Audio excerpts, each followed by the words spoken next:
l'impression que ça va à peu près. Je suis très heureux de vous voir. C'est le dîner de printemps.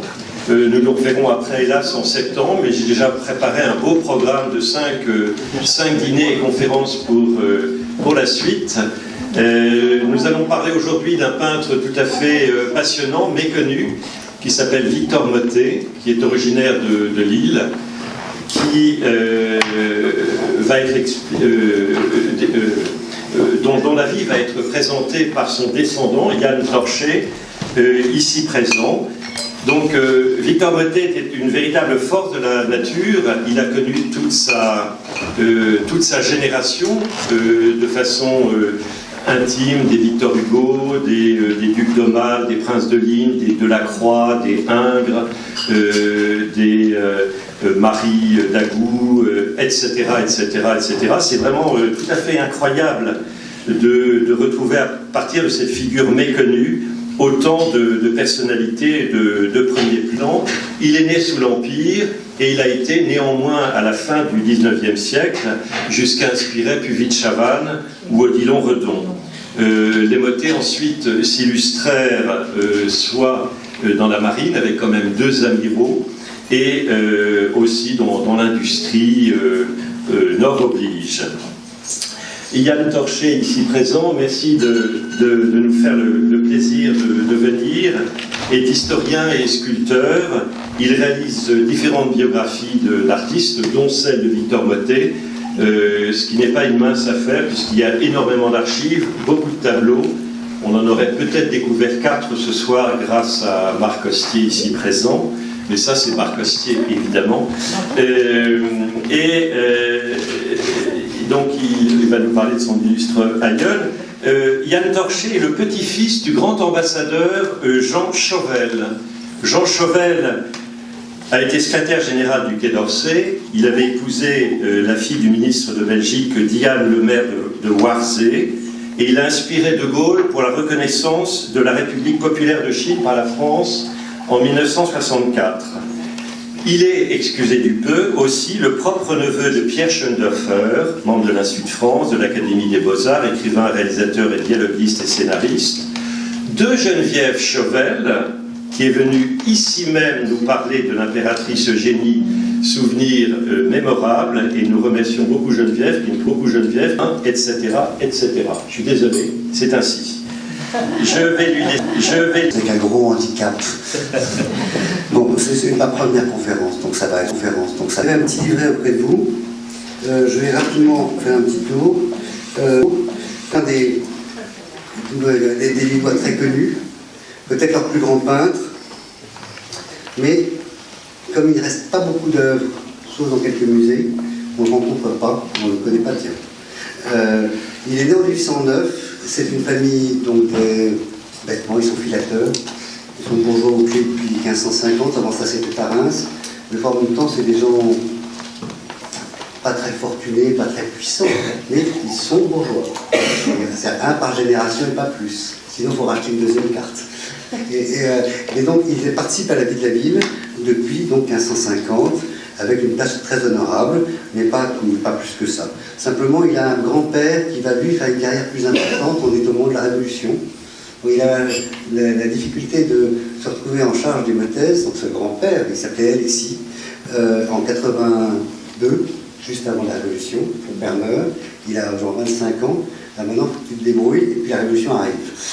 Donc il faut traverser tout ça, et il va être député à la législative, il va être adjoint au maire de tous les régimes qui vont se succéder, il va finir comme président du Conseil des prud'hommes en 1821.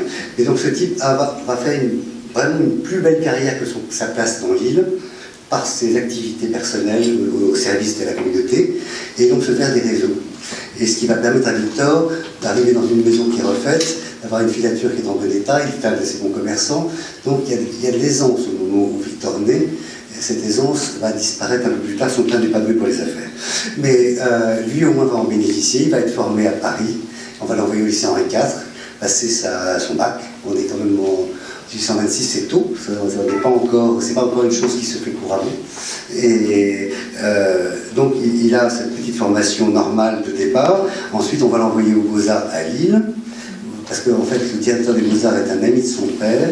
Oui, j'ai oublié de dire, si Victor Motez est un peintre, c'est parce que son père avait voulu être peintre et que son propre père ne lui a pas laissé l'être. Donc voilà, il l'a formé à la peinture, il a un très petit enfant entre les mains de Liénard, qui est donc le directeur des Beaux-Arts de Lille à ce moment-là, et qui va donc l'amener progressivement à la peinture.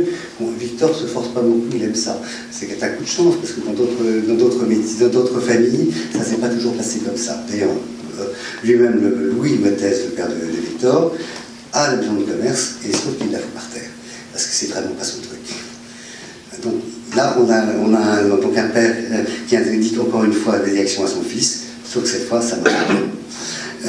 Donc Victor va suivre une formation artistique très longue, puisqu'il va être élève aux Beaux-Arts à Lille, puis on l'enverra de 1828 à 1830 à Paris, aux Beaux-Arts toujours, où il va à ce moment-là quitter le maître initial qu'on lui a donné, qui était Picot, qui est un obscur peintre de cette période-là, et très vite il comprend que ça ne va pas aller, et donc il se dépêche d'entrer dans l'atelier d'Ingres, et où il va avoir la malchance de ne pouvoir rester que 18 mois à cause de la Révolution, qui arrive en 1830 et qui le coupe. En principe, il aurait dû rester 3 ans auprès d'Ingres, et là il ne reste que 18 mois, parce que la Révolution est passée. Ceci dit, de cette relation va naître ce formidable portraitiste qui est Motez, qui est presque l'égal de son maître dans ce domaine. Pour le reste, on ne peut pas considérer réellement que Ingres est le maître de Motez, il est plus son ami. Il va l'accompagner, il va être un maître beaucoup plus attentif. Il a remarqué que Motez a une différence. La phrase permanente qu'on lit d'Ingres parlant de Motez, c'est tout à vous, c'est continuer. Ingres va lui corriger une ligne, va lui mettre une lumière par là, mais c'est tout. Parce qu'ils vont se voir très souvent, très longtemps, et jusqu'à la mort d'Ingres. Dans les lettres de Motez, j'ai le récit de l'agonie d'Ingres. J'ai tous les petits travers j'ai des tas de petits faits personnels, comme ça, qui décrivent le grand petit homme, disait Motez. Parce que Ingres est à la fois un formidable, une force de la nature, sa peinture est éblouissante d'énergie, et ses compositions, comme Motez les décrit, les explique, sont très puissantes et très connues. Bon, il y a après ça tout son rendu, évidemment, ça touche tout ce qu'on a pu apprécier, mais à la fois c'est aussi quelqu'un qui est très peintre, il a quelque chose de très étroit. Motez s'amuse à dire, tiens, ça, il a ce tableau, il a pris ça, ça. Il explique exactement comment Ingres a, et comme tous les maîtres, piqué à tous ses élèves les éléments de son génie. Donc nous avons ça dans Ingres, mais vous ne l'aurez pas là où ce soir. J'ai changé mon texte pour vous expliquer ce petit point. Donc Motez, et donc c'est le point que je voulais particulièrement annoncer aujourd'hui, n'est pas pour moi un élève d'Ingres, mais j'appelle plus un ami. Et Ingres le ressentira comme cela. Et il est plus, au contraire, un élève de David, qui est le maître d'Ingres. Parce que Liénard, son maître à Lille, était aussi un élève de David, et qu'à Bruxelles, bon, Edouard quand Motez arrive, mais c'est la tradition de David qui est en place. Et Motez va écrire en 1834, dans l'Écho du Nord, tout un article assez long sur l'école de David. Il ne le fera jamais sur Ingres. Donc, en fait, cette tradition, en fait, autant ce qu'on peut voir de travail de Motez, il y a une suite dans Ingres, pas une suite d'Ingres, mais sa formation, elle vient de David. Et en fait, c'est presque la tradition de Poussin qui s'est prolongée, qui s'est adaptée au siècle XVII, qui a un peu évolué, mais c'est l'école française de Rome, qui a voulu du XIV, classique, par rapport à ce que, pour Motez, qui a de l'autre côté de la croix et un autre courant, il va s'en rapprocher un moment. Donc, dans cette école, il faut absolument aller en Italie. Simplement, Motez, il n'a plus un rond. C'est-à-dire que son père n'était pas terrible au niveau financier. Et en plus, il est marié. Quand il est passé à Bruxelles, il a épousé une Belge qui a 4 ans de plus que lui, qui est la nièce justement de ce Stonewar qui va diriger l'école des Beaux-Arts de Bruxelles juste avant l'arrivée de Motez et qui est mort. Et donc cette femme sera absolument, comment vous dit, c'est la chance de Motez, tout simplement. C'est l'amour de sa vie. Il aura 2 autres femmes ensuite, mais non, celle-là, c'est à la fois sa meilleure amie, c'est à la fois sa muse, c'est à la fois son énergie, c'est à la fois son ambition, c'est tout. Et elle a une dimension personnel, et leur accord va être tel que tout ce qu'on va voir de plus important de Mottez vient de cette rencontre, qui a vraiment été importante, et sa disparition en 1945 va être un coup d'arrêt, et le Mottez sera différent ensuite. Et il y aura justement un petit manque de souffle, en tout cas de courage, en même temps ce qu'il a traversé pour arriver là est tel que... Mais c'est certain qu'il est absolument ascensionnel jusqu'à cette mort, et qu'ensuite il va gérer les affaires, il va poursuivre son travail autrement, poursuivre son œuvre autrement, essayer de transmettre, de convaincre, mais il n'aura plus cette ambition absolue, cette foi totale qu'il a quand il arrive à Paris en 1838. Bon, revenons à notre sujet. Donc cette femme est très importante, vous l'avez compris. Elle est très connue, vous avez plein de portraits d'elle dans la brochure. On la connaît aussi dans le portrait qu'a fait Ingres d'elle, qui est au musée de l'Ermitage aujourd'hui, et aussi surtout dans le très très beau dessin de Chassériau, qui était le clou de l'exposition Chassériau pour ceux qui l'ont vu ici, qui est au Harvard Fox Gallery, qui est probablement pour moi le plus beau dessin de Chassériau, et c'est une longue figure de femme extrêmement élégante. Il y a des choses absolument magiques dans ce dessin. Et enfin, on la retrouve partout, elle est citée partout. Je pense qu'il y a un dessin qui est attribué à Mottez dans la donation du Louvre que nous avons fait, et qui est attribué à Mottez, et je pense qu'il est d'Amaury Duval, qui doit dater de 1836, car il est dans les lettres, et ça ressemble plus à Amaury Duval qu'à Mottez, ce qui est tout. Mais bon, ça ne lui sera pas rendu, je ne vois pas le musée changer. Mais, donc cette femme est très, vraiment, c'est une des grandes dames de cette période-là. Elle va être une l'égérie de ces femmes comme était Sand dans son genre. Il y a eu quelques femmes comme ça qui ont porté Paris, et Julien en faisait partie, avec cette ambition. Et donc Mottez, par ses qualités, par sa chaleur humaine, il y avait aussi des raisons d'être dans ce tout Paris, mais il fallait cette femme. Donc, il lui manquait un truc. Ils sont... Ah, j'ai eu le temps de changer. Donc il rencontre cette femme, il se marie tout de suite, ils ont un enfant un an après, ils passent une année à Lille, c'est la seule où ils vont habiter Lille tous les deux. Ils vont avoir un appartement escarmoise, là où il y a son ami le libraire Lefort, il y a même son oncle Mottez qui habite à côté, bon, c'est au plein centre. De toute façon, dans l'histoire de Mottez, on habite soit rue Escarmoise, soit rue Royale. C'est simple, je ne connais pas d'autres. Et il y a d'autres rues, non, pardon, il y avait la rue Bonaparte. La rue Bonaparte de Lille, où il est né, donc il fait la rue d'Angleterre aujourd'hui. Mais bon, dans la correspondance, je lis ces trois rues, et puis je lis, c'est qu'il y a autre chose, il faut me dire.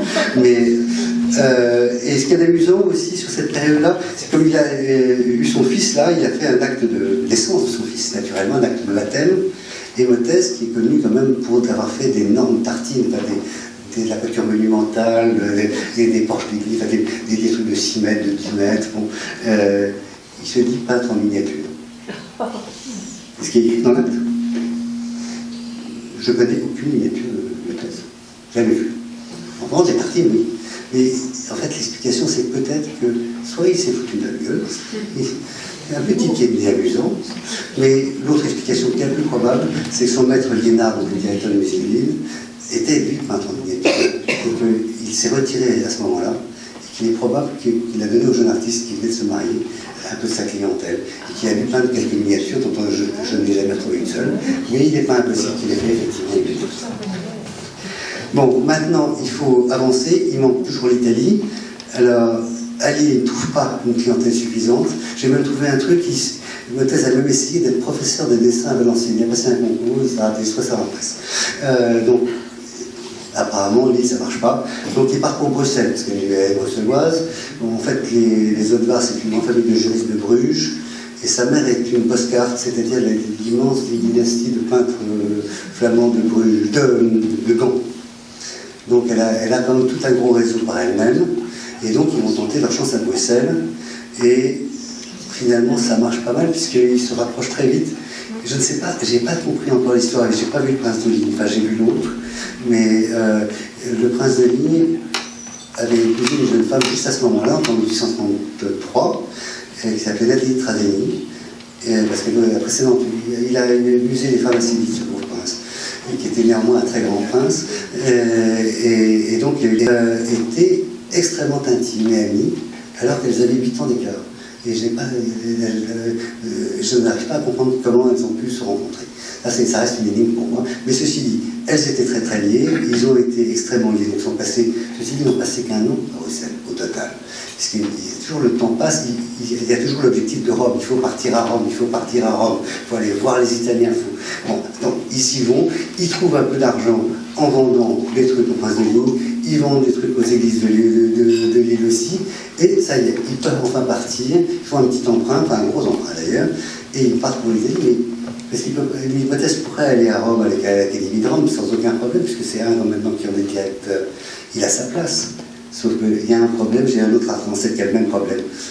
Pour aller à Rome, à l'Académie de France, il faut être seul.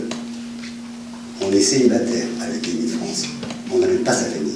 Et lui, il est marié, il a un enfant d'1 an. Il ne peut pas y aller. Donc il y va sur sa cassette. C'est pas la même chose. C'est pas la même chose.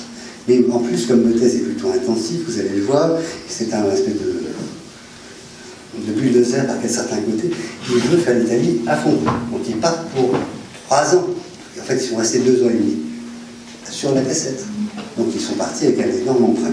Mais bon, 2 commandes de Lille, parce qu'il y a quand même des églises de Lille à ce moment-là le soutiennent. Vous en verrez quelques-uns pour ceux qui voudront voir.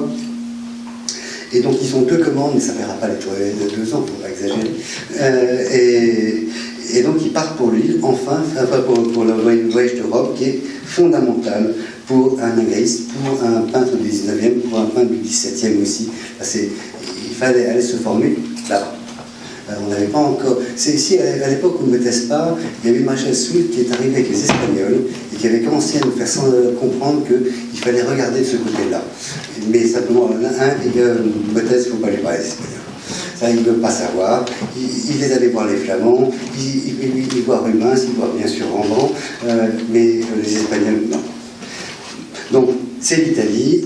Ils y vont par la route, par la montagne. Ils passent par tous les lacs, machin, ça prend un voyage effrayant. Et ils arrivent enfin, puisqu'ils partent en mai, ils arrivent en juillet, ils se font Milan rapidement. Et Milan, bon, il y a la cathédrale, et puis la Seine. Le reste, d'un poubelle. Ça commence bien quand c'est petits résumés. Donc ils finissent par arriver, donc comme ça, par saut de plus, ils veulent tout voir. Donc ils vont voyager énormément et en s'attardant, en faisant des lacets pour voir chacune des villes, chacune des cathédrales, et chaque fois ils notent. Ils dessinent. Et quand Bottès fait une copie, on se formait chez un, c'est tu copies, quand tu auras assez copié, tu sauras. Donc tu copies, il est là pour ça. Et il copie, et des machins comme ça, comme Bottès fait des trucs à taille originale. Donc quand c'est un machin de 6 mètres, il fait la copie de 6 mètres. Après ça, il la roule. Enfin, ce que j'ai pas compris, c'est qu'il a fait plusieurs centaines de copies. Donc il a été à Venise pendant 6 mois, il a été à Florence pendant 4 mois, il a été à Naples pendant aussi 4 mois, parce que Naples c'est aussi mon pays Herculanum qui vient de sortir de terre à ce moment-là, donc on n'arrête pas. Et puis tous les voyageurs. Il fait des copies, des grands machins. Comment est-ce qu'il fait pour circuler? Qu'est-ce qu'il en fait de ces copies? Il est en voyage, il n'a pas de maison. Comment est-ce qu'on fait pour poser tout ça? Je n'ai pas encore compris. Mais ceci dit, ces copies sont au Beaux-Arts, enfin elles existent encore. Mais on n'imagine pas comment ils ont pu faire. Bon, c'est vrai qu'ils sont passés par Rome en sortant à la fois de Venise puis de Florence, et ils avaient l'Académie de France. Il est très probable que Ingres leur a fait le quart d'heure. Mais donc ils ont ramené énormément de choses de ce voyage, et quand il arrive à Paris en 1838, avec ces 2 commandes qui vont lui servir de support, un peintre s'allie avec le salon. À l'époque, aujourd'hui le salon existe toujours, mais ça a encore un peu d'impact, mais pas ce que ça avait à l'époque. Un peintre devait réussir son salon. Chaque année, on devait produire quelque chose, on avait 1, 2, 3 tableaux, on les proposait. D'abord, on arrivait au début de février, on posait son tableau, ou ses tableaux, ce qu'on appelait son envoi, et on arrivait le jour d'expo, on ne savait pas si on avait 1, 2, 3 ou pas de tableau accroché. Si on avait été sélectionné ou non par le jury, qui était passé en cours de route. Donc on avait le droit de déposer, et après ça, où est-ce que je suis? Je suis là. Bon, là, Bottès arrive, son grand tableau, son objectif, c'est son martyr de Saint-Étienne, qui est dans l'église Saint-Étienne de Lille, qui est un énorme tableau qu'on ne peut pas voir aujourd'hui, parce qu'il est derrière l'hôtel, circulaire, il a été restauré en 1833, qu'il n'est pas éclairé. Autant vous dire qu'il est totalement illisible. Mais c'est un tableau assez exceptionnel, probablement, si on veut le dire. Il y a un joli carton, hein, le dessin, le modélo de sa composition, qui permet de le comprendre, qui est au musée de Lille. Mais là, le tableau actuel, il avait fondé son retour en France. Après sa formation terminée, il a fait l'Italie, ça y est, il a tout fait. Il est prêt, il présente son salon, il faut que ça marche. Et, ouf, il prend la médaille. Quand on va au salon, on va chercher une médaille. Il y a 3 médailles à obtenir, et il obtient la première. On ne peut pas passer en médaille d'argent, direct, ça n'existe pas. Il avait eu la médaille d'or pour son portrait de sa femme à Lille, mais à Lille, c'est pas aussi sérieux que Paris, si vous voulez. Donc son portrait est très bon, on lui donne la médaille d'or, puis voilà. D'ailleurs, il donne une médaille, s'il y a un sujet de médaille, il y a plein d'années où il ne donne pas de médaille, que ce soit bronze, ou d'argent ou d'or, peu importe. Il donne quand il y a un sujet à une médaille. Et le jury décide, ça c'est pour Lille, je parle de Lille ici, il a eu sa médaille d'or. Il ne donne pas une médaille d'or chaque année, il donne parfois plusieurs médailles d'argent, ça dépend, c'est par rapport à leurs sentiments. Donc lui, il a droit, cette fois-ci, pour le procès de sa femme, à Lille, à une médaille d'or. À Paris, ça n'est pas possible. À Paris, on doit passer, on a droit à une médaille d'argent si on a eu la médaille de bronze. Donc là, il prend sa première médaille, sa première marche, mais c'est son premier salon important. Il avait exposé un peu plus tôt, mais avant le voyage, mais c'était pas... Là, il est arrivé avec un énorme tableau qui était un parti pris de contre-pied, puisqu'entre-temps, il a découvert la fresque. Donc il avait vu Giotto, il avait vu Titien, il avait vu Raphaël, et lui qui était un coloriste, on va toujours parler des couleurs de Mottès tout au long de sa carrière, là, il a fait un tableau qui est gris, qui est terne, qui est comme une terre. Et la fresque, ce sont des couleurs qui sont beaucoup plus mates, mais beaucoup plus claires, beaucoup plus légères. Et c'est ce qui va fasciner Mottès. L'éclat de ces couleurs, la pureté, il n'y a pas de liant dans une fresque. La première différence d'une fresque avec une peinture à l'huile, c'est ce qui va intéresser Mottès, et comme on travaille dans la chaux, on peut mettre le pigment directement dans la chaux fraîche, et quand ça sèche, la peinture est née. Pour faire une peinture à l'huile, il faut bien de l'huile. Et il y a des autres techniques, on les fait à l'œuf, mais de toute façon, à un moment donné, le pigment, si vous prenez vous faites concasser vos pierres, vous mettez un peu d'eau, c'est ça sur il ne reste rien. Si vous voulez que ça tienne, il faut donc pour une toile mettre un liant, qui est l'huile, qui est l'œuf, il y en a d'autres. La caséine, il y a eu à travers des époques des tas de... Bon, la fresque, il n'y a pas besoin. La fresque, comme on met le pigment dans l'enduit frais, en fait, il y a toute une technique que Mottès va retrouver, va travailler. Bon, il y a d'autres personnes qui essaient de travailler la fresque à ce moment-là. Il y a eu le plus jeune qui a essayé de faire redémarrer tout ça avant. Mais bon, ces techniques ne sont pas bonnes, en tout cas très contestées par Mottès. Et Mottès quand il les a vus là-bas, il a commencé à faire des essais. Ensuite, il y avait eu un traité majeur qui avait été réédité en 1821 par un Italien qui s'appelait Tambroni, qui est le traité de Cennini, qui va être l'une des œuvres de Mottès, puisqu'il va retrouver ce traité. Donc il va utiliser, pour apprendre la transcription qu'en a donnée l'Italien, Tambroni, sauf qu'il a fait ça d'après une copie qui est incomplète. Le traité de Cennini n'existe pas en version intégrale d'époque. Il y a un certain nombre de copies entre le 15e et le 17e qui sont conservées en Italie, qui sont toutes incomplètes et toutes recopiées les unes sur les autres, ou sur des copies disparues. Donc, Tambroni a publié un des modèles. Mottès est allé un jour chercher toutes les copies. Il a tout fusionné pour essayer de rentrer dans ce qu'était le vrai traité de Cennini, plus intégral. En tout cas, il a rajouté pas mal de chapitres par rapport à Tambroni qui n'y étaient pas, parce qu'ils étaient dans les autres copies. Voilà, mais donc Mottès va se passionner pour cette technique, mais ceci dit, il arrive à Paris, il a fait le chef-d'œuvre du Louvre, qui a été fait en 1937 à Rome, et qui ont là aussi en France aujourd'hui, c'est parce qu'un n'a pas laissé partir. Il a dit à Mottès, mais vous faites quoi? Mottès s'en allait. Et Mottès a dit, mais une fresque, là, ça. Et un a dit, ça va pas, non? Et un, lui qui était peintre, il a fait des crochets et envoyé Mottès à Paris. Et donc, c'est grâce à Ingres, donc cette histoire est très célèbre, grâce à Ingres que nous avons la chance d'avoir cette fresque qui est conservée au Louvre aujourd'hui, qui est généralement exposée, pas toujours, mais qui est quand même une des pièces célèbres du musée. Vous l'avez d'ailleurs là aussi, comme par hasard, sur le tableau d'atelier. Vous l'avez à l'intérieur, mais là, ce qui est amusant, c'est qu'on la voit à côté du peintre.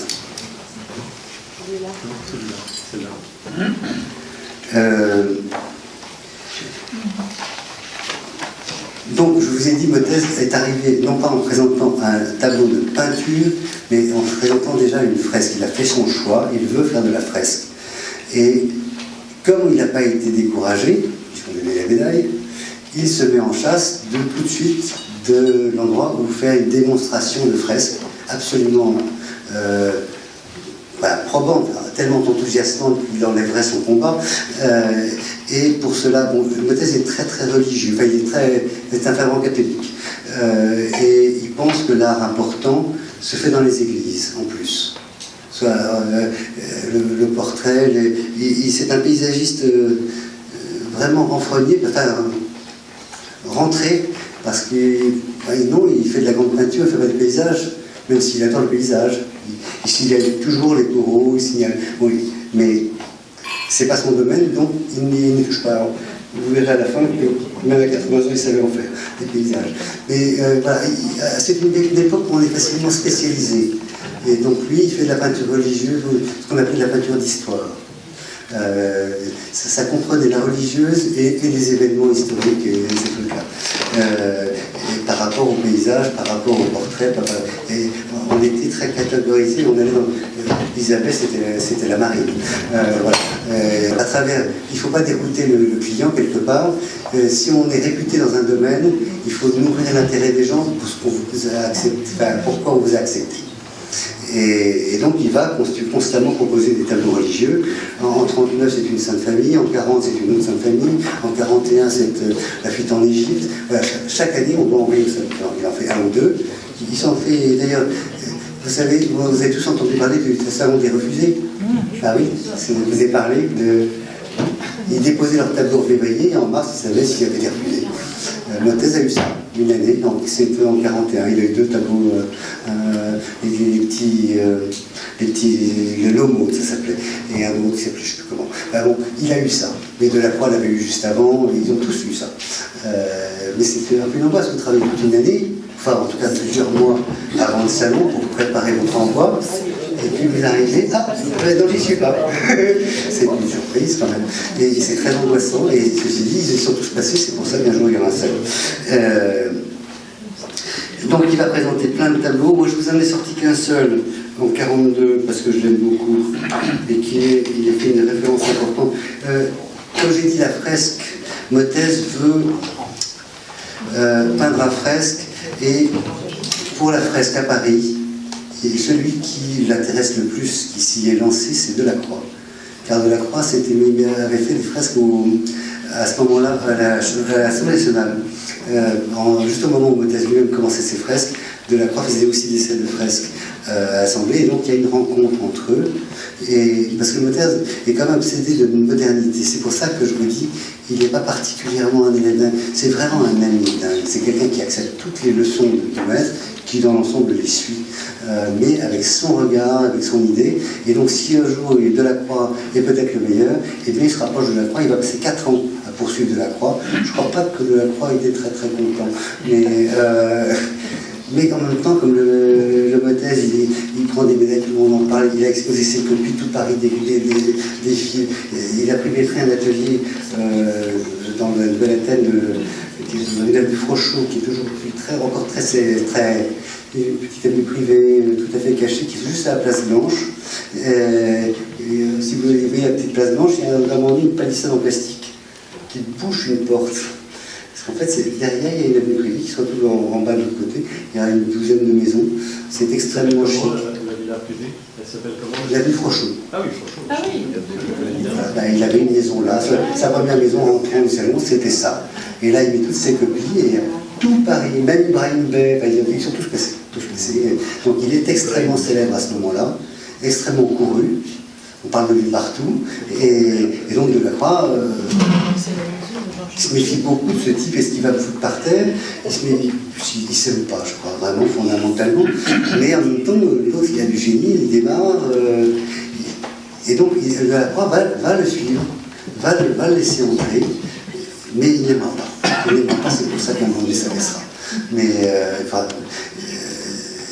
Mais Mottez veut absolument que Delacroix voit tout ce qu'il fait, et notamment pour Saint-Jean-d'Auxerrois, qui va être son chef-d'œuvre, Delacroix a bien plus qu'un participé à la réalisation des cartons, à tous les choix artistiques, et c'est pour ça qu'à un moment donné, aujourd'hui à Saint-Jean-d'Auxerrois, le porche a été effacé, mais il reste la première chapelle, à l'entrée qui est sur le mur de la sacristie, et en bas il y a un Saint-Martin qui a remplacé, parce qu'en 1947, quand il a fini son boulot, il y avait mis sur 40 plein une fresque pour montrer à la ville, montrer au public ce qu'il va faire.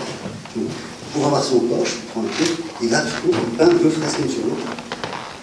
Une qui est un Christ à l'offrande, et on met le tronc en dessous, c'est Julie qui va le faire en marqueterie. Et au-dessus, c'est Clovis qui reçoit le reste du monde de Saint-Martin. Donc, ce tableau, ce qui est drôle, ce second tableau, c'est le même en 40 et en 47, mais il est décrit par les journalistes deux fois d'une manière différente, par certains faits. Mais parce que comme Mottez a refait le bas, il faut qu'il ait refait le haut aussi. Mais en fait, non, c'est le même.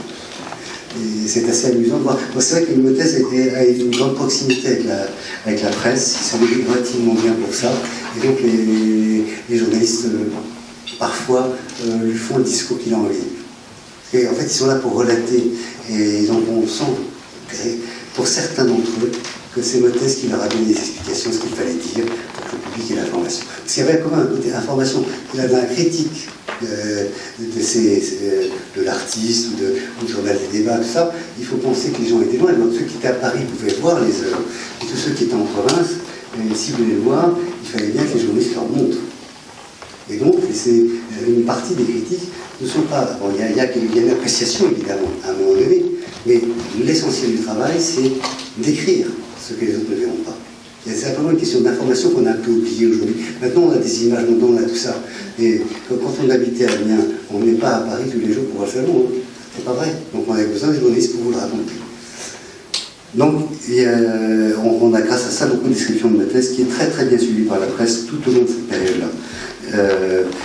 Donc, Mottez va donc en 1838 trouver l'endroit où il va pouvoir faire sa démonstration. Il trouve ce porche à Saint-Jean-d'Auxerrois qu'il choisit déjà parce qu'il est extérieur et qu'il veut montrer que la fresque c'est tellement fort, tellement costaud que ça va résister. Non seulement c'est pas réservé au climat sec de l'Italie, au climat chaud de l'Italie, ça va marcher à Paris aussi, et on va corser les difficultés, on va le faire dehors. Là. Eh bien, il a choisi son truc, et puis il a la rencontre, une double rencontre là, qui vont l'aider, c'est qu'il va s'entendre avec le tueur. Il faut se rappeler que toutes ces églises à Paris, dans ce moment-là, elles sont quasiment en ruine. La Révolution est passée par là, et partout il y a des chantiers dans Paris, parce qu'il faut remettre les églises en état, il faut les rendre au culte, il faut les redécorer.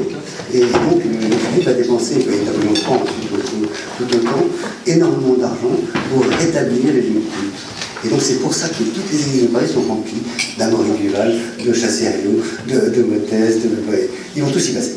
Mais j'ai une phrase qui est très amusante un peu plus tard dans la carrière de Mottez, quand il fait sa seconde église qui est Saint-Séverin, on est en 1855, il n'arrive pas à ce que le curé lui donne sa chapelle. Mais j'en ai besoin pour le culte. J'ai des artistes là, je fais comment, moi, tu me laisses ma chapelle? Et c'est le curé qui délaye le chantier de plus de 6 mois pour qu'un autre chantier s'arrête, pour qu'il ait... Parce qu'on n'imagine pas aujourd'hui, quand on va dans une église, on va dans la nef centrale, et les chapelles, plus personne n'y va. Et à l'époque, chacune de ces chapelles était utilisée. Il y avait un petit curé par truc, il y avait un petit groupe dedans. Donc, le curé, effectivement, il veut bien qu'on lui décore son église, mais pas qu'on l'empêche de travailler. Et donc, la Mottez va perdre 6 mois. Il aurait dû commencer en 54, il a commencé en 55 à faire cette seconde chapelle de Saint-Séverin. Donc, Mottez, je reviens, je fais tout le temps des sorties, c'est définitif. Donc il a choisi son endroit parce qu'il y a de la difficulté, il y a de la visibilité. C'est la chapelle royale quand même, c'est la chapelle du Louvre, c'est l'église du Louvre si vous voulez. Et donc pour lui c'est bien, et donc voilà. Maintenant, il faut avoir la décision, c'est un chantier très lourd, il va faire, je vous le décrirai, en fait si vous voulez, quand on voit ici, vous avez tout le document, il y a 1, 2 et 3 portes. Page 10. 3 portes, qui va permettre 3 hautes portes et 2 grands panneaux. Ça fait un registre de 5 en façade qui sont visibles de l'extérieur. Il y a un grand livre d'images où il va raconter toute la vie du Christ. Là, il est dans le temple. Là, non, je vous les ai là. Attendez, je vais vous les retrouver. Ça va être, je vais perdre moins de temps.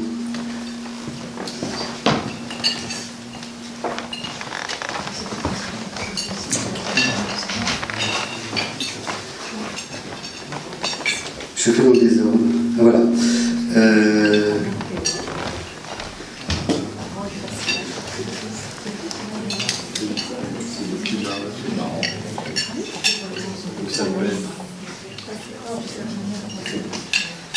Qu'est-ce qui s'est passé là? J'ai un mélange. Ah bon. Il y en a un où il prêche Jésus près dans la montagne. Ici, ce sont tous les saints et saintes de France. On appelle ça le paradis français.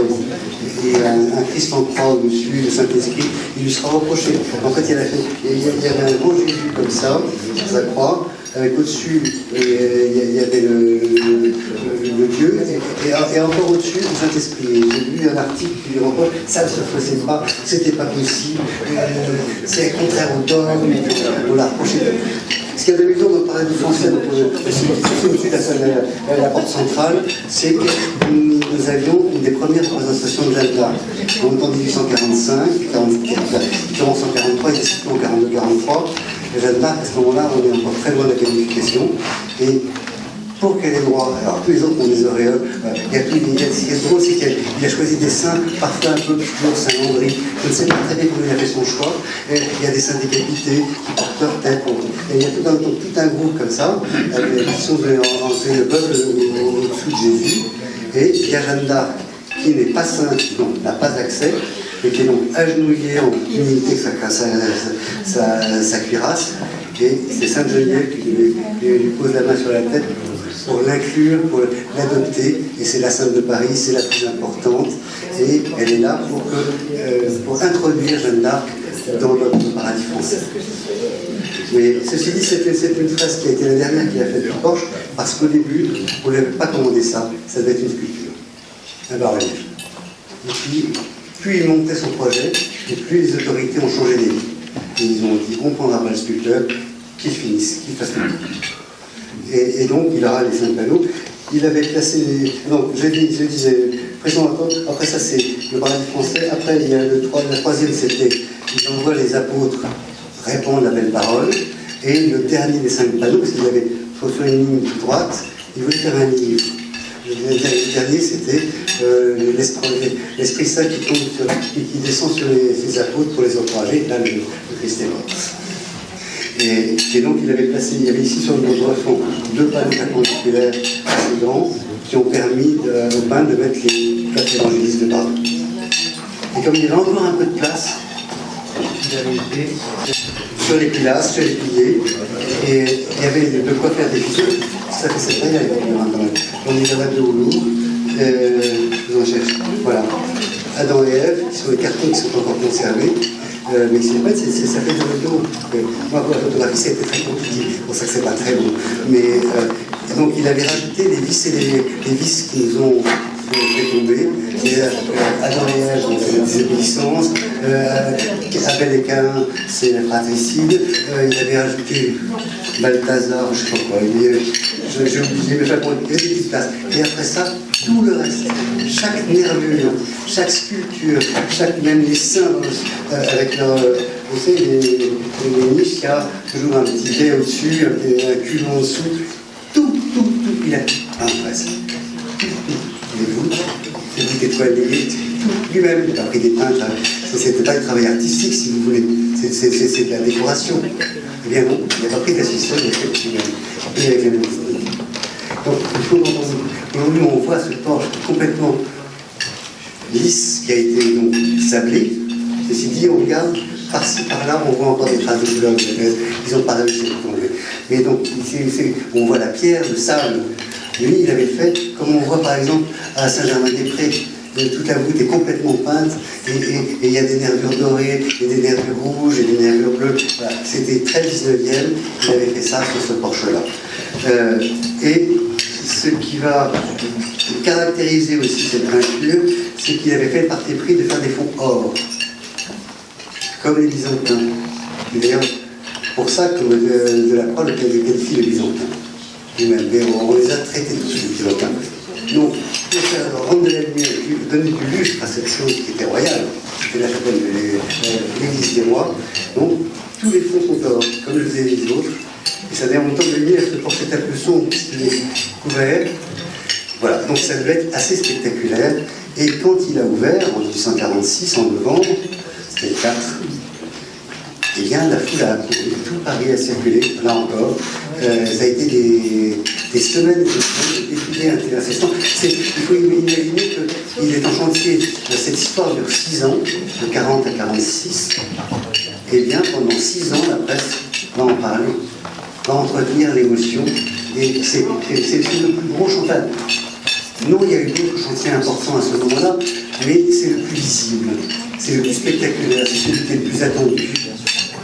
Et donc, Mottez, il est l'auteur de ça. D'ailleurs, il est fait chevalier de la Légion d'honneur immédiatement le jour même de son ouverture. C'est vraiment, ça a été tout à fait considérable, son retentissement à l'époque. Malheureusement, Mottez, c'est ça le problème de Mottez, c'est que c'est toujours des deux côtés. Mottez avait perdu son fils en 1942, maintenant d'un accident, et sa femme, 43. Et sa femme, Julie, cette aspiratrice, cette amie, avant, c'est surtout pour lui. Elle ne supportera pas l'abandon de son fils. Il va faire une gigantesque dépression. Il va l'emmener en voyage, il va tout faire pour la sauver, mais elle ne veut pas. Elle ne veut pas. Son enfant est parti, elle ne veut pas. Elle déclenche une maladie monstrueuse. Voilà. Et elle va mourir au bout de 2 ans. Son hôtel est effondré. Et il n'y a même pas encore fini de porte, en septembre 45, il ouvre le porche en novembre 46. Donc, quand elle est morte, plus rapide. Oui, un peu. Ah, on ferme. Oui, parce qu'on finit. Oui, pourquoi on fait un texte pour me dire, on ne s'y tient pas. Parlez un peu du salon des Bertins, je suis professeur de Paris. En fait, son meilleur ami, l'un des personnages les plus importants pour lui à ce moment-là, c'est Armand Bertin, qui est le patron du Journal du Débat. Le Journal du Débat, tout le monde connaît. Bertin, je pense que beaucoup connaissent, puisque c'est le père Bertin, ce qu'on appelle Bertin l'aîné, qui est l'un des plus fantastiques portraits d'Anne. C'est toujours un énorme personnage, un peu comme Depardieu, qui est le portrait le plus célèbre d'homme d'Anne. Et donc, c'est le fondateur du Journal du Débat. Il avait passé la main à son second fils, puisque l'aîné était devenu peintre paysagiste, à Édouard Bertin. Et donc, Armand Bertin est un homme extrêmement puissant, c'est l'organe du pouvoir. À ce moment-là, le Journal du Débat, c'est la puissance, c'est le média, celui qui est le plus puissant. Et donc, Bertin, qui est en fait chef, est extrêmement puissant. Ceci dit, ils vivaient sur un grand train, je ne suis pas sûr qu'ils étaient très riches. C'est une dimension qu'on n'imagine pas aujourd'hui. Mais c'est pas très important. Il vivait bien. Et donc, Armand, quand il meurt, c'est une bonne idée que Mottez lui fasse 2 décors pour son salon. Il était rue des Saints-Pères. Rue des Saints-Pères. Normalement aussi. J'ai pas vérifié. Il y a un immeuble qui peut tout à fait avoir abrité ces logements. Donc le salon d'Armand Bertin, donc comme directeur des débats, était extrêmement plein. Il y avait tous ceux qui comptaient à Paris passaient par là et ils s'y précipitaient, évidemment. Et donc Armand Bertin demande qu'on lui fasse une image de cela pour le garder pour l'avenir. Et donc, à son ami Mottez, il dit « Fais-moi 2 fresques. » Donc une sera, en fait c'est une, vous l'avez dans le truc, c'est une scène de musique. Nous avons sa sœur Louise, qui est une très grande poète, pas une poétesse et une musicienne. Il faut imaginer, par exemple, que Victor Hugo,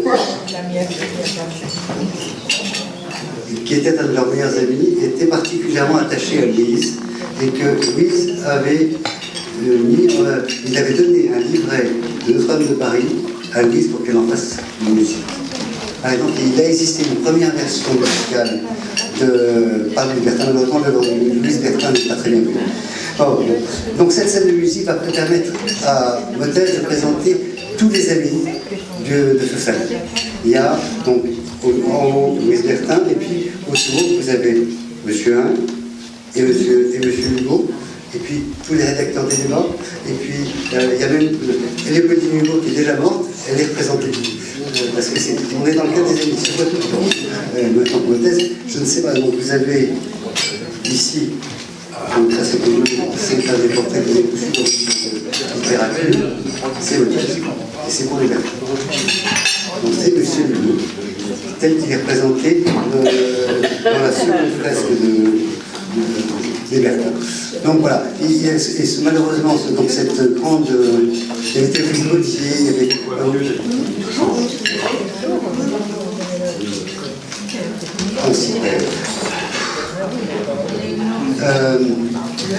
Donc voilà, il y avait 2 raisons. Un, il voulait fixer ses amitiés, et 2, il voulait sortir Mottez de cette dépression, de cette mort de sa femme. Donc là, on est l'année après la mort de Eugénie, et il faut relancer Mottez. Donc il a fait cette grande chose qui a malheureusement disparu quand Armand Bertin est mort en 1954, quelques années à peine après.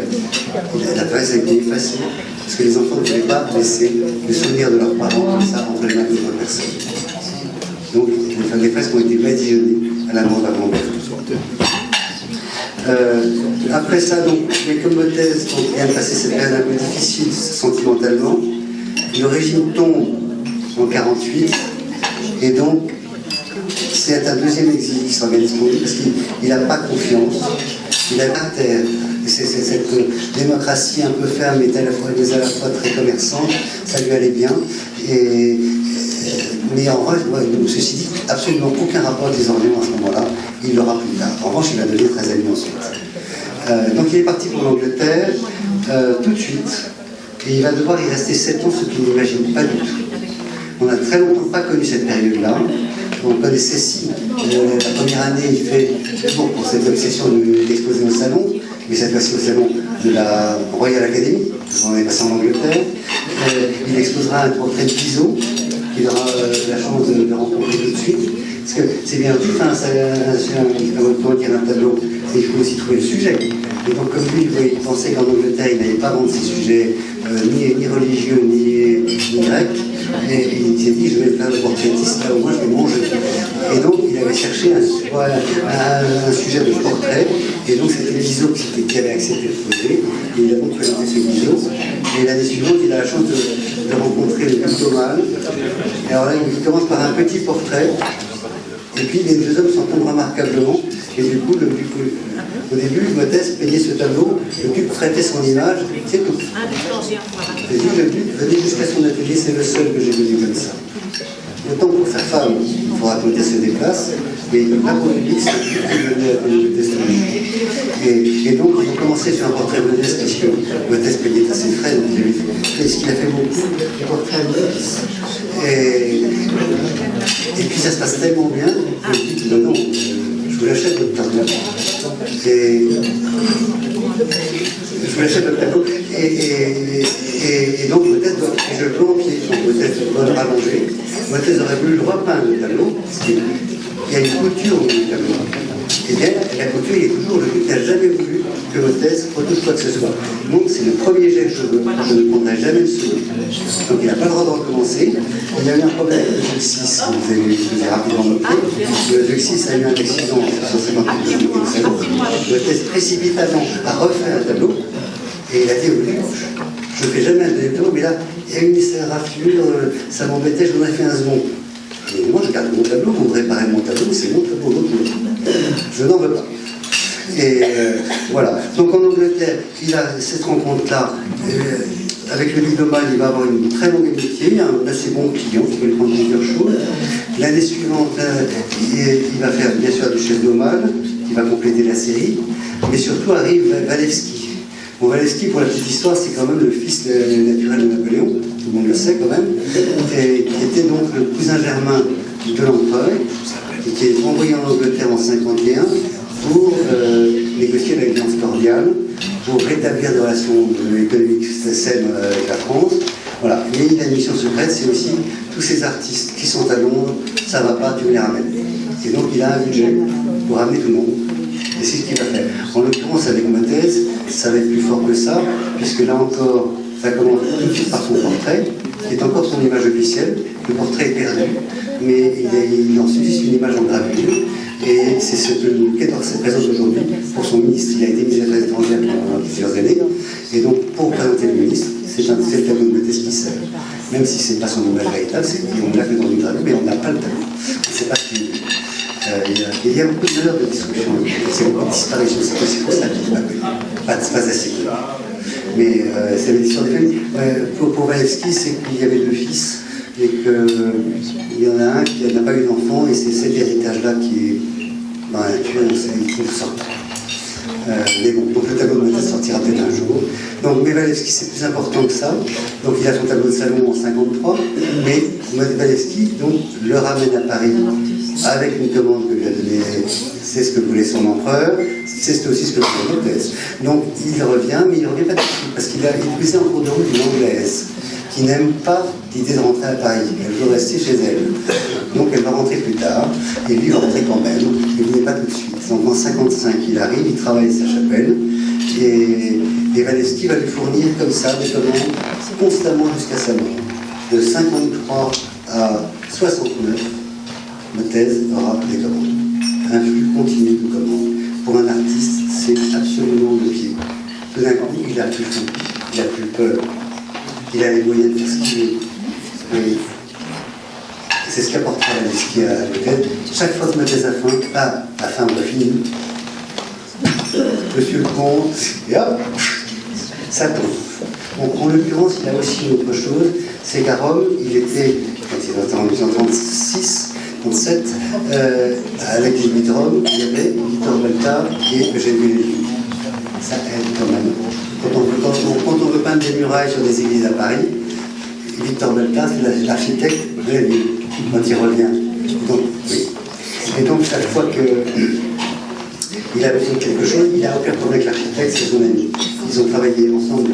Mais le retour, parce qu'à Saint-Germain-Auxerrois, c'est pas lui qui s'occupe, Baltard s'occupe de la structure, et c'est un autre qui s'occupe de la décoration. Mais ceci dit se retrouve quand même. Et dès le début, c'est Baltard qui va l'accompagner. Mottez donc, revient à Paris, va aller à beaucoup de chantiers, on va faire Saint-Stéphane 3 fois, on va faire une restauration à Saint-Germain-Auxerrois, on va faire aussi une chapelle Saint-Martin à Saint-Sulpice qui est en train de disparaître. Et il n'a plus de portraits parisiens, il a fait énormément de portraits parisiens dans la première période de Philippe. Maintenant, ce sont des portraits anglais. J'en avais un exemple avec les enfants, les portraits d'enfants de la seconde période, et puis beaucoup de portraits lillois aussi. Et c'est aussi une période où il y a fait énormément de vitraux. Enfin, c'est le côté le moins connu, mais ceci, grâce à l'exposition à Lille des dessins, on a pu retrouver tous ces vitraux. Et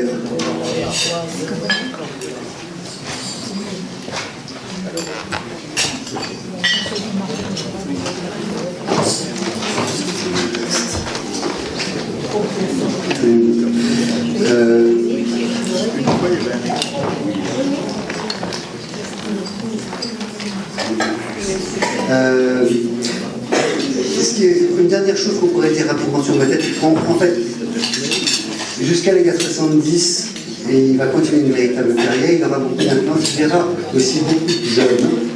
Mais ce n'est pas le conquérant qu'on a connu avec Saint-Germain-l'Auxerrois, mais tout de même, il continue à dérouler son principe, il publie son traité, qui va stabiliser cette technique, et il va commencer à s'intéresser aux jeunes, qui vont s'intéresser à lui.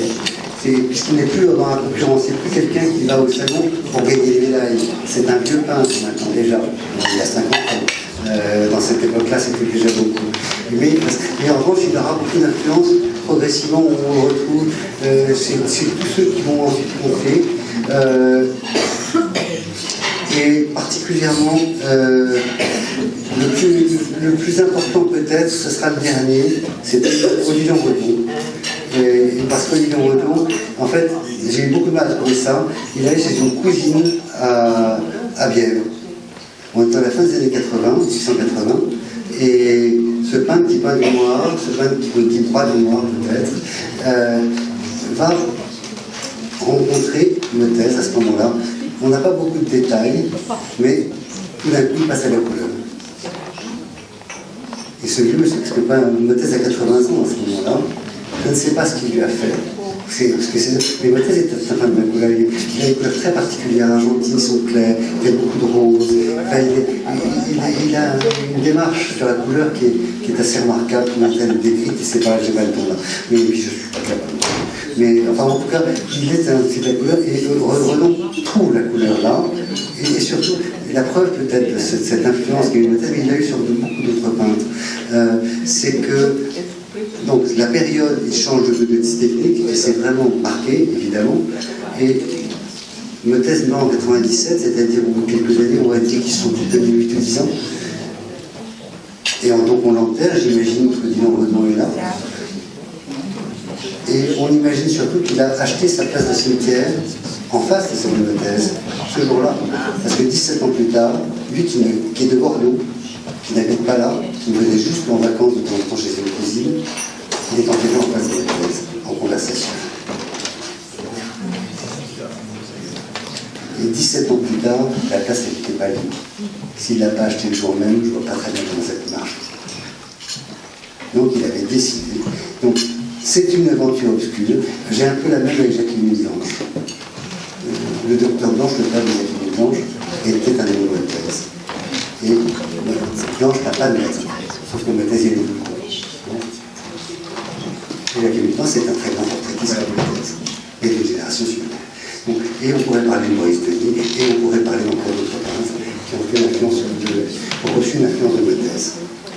L'art sacré de Maurice Denis, c'est évidemment. Maurice Denis, en plus, il est très proche, il a écrit beaucoup sur Mottez.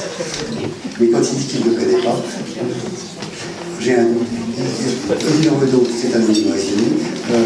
Jacqueline Blanche, c'est un ami de Maurice Denis. Tous ces gens-là, ils ont connu Mottez, et Maurice Denis découvre le peintre Mottez dans la fresque du Louvre, qui est présentée à la Centrale de l'art français, c'est le tableau le plus important du 19e en 1900.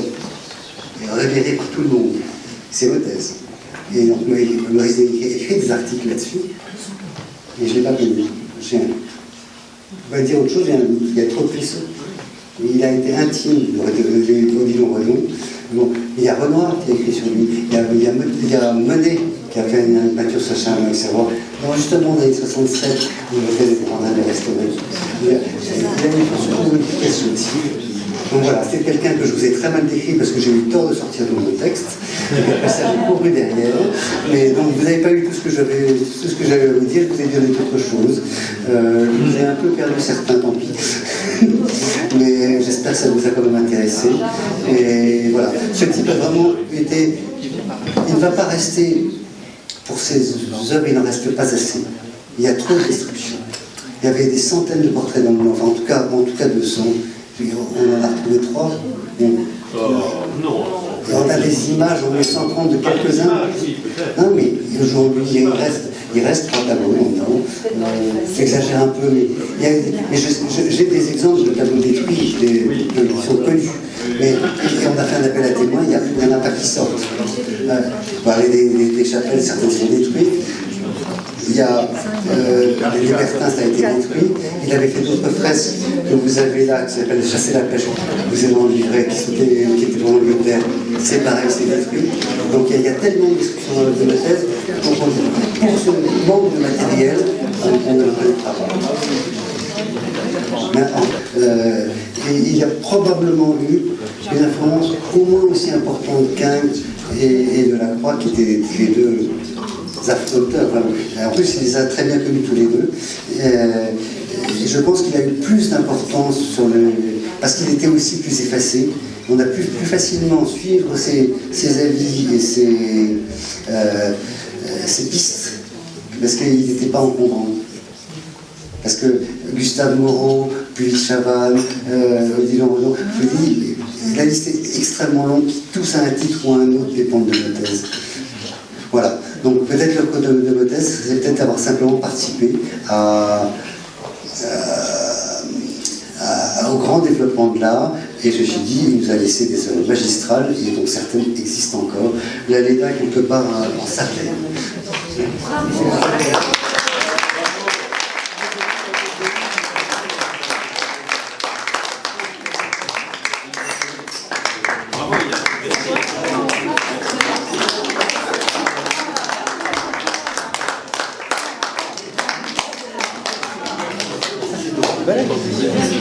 Voilà, c'est un portrait de mais c'est un portrait très typique de la sorelle, de la Sainte-Thérèse Bermudez.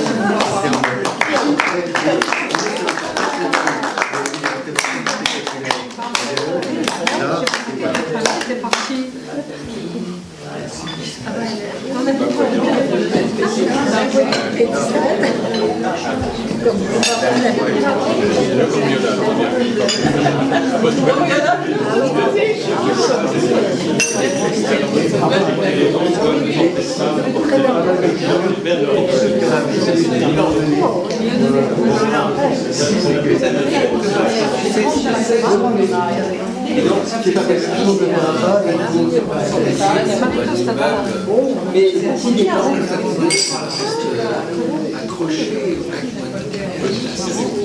Bravo.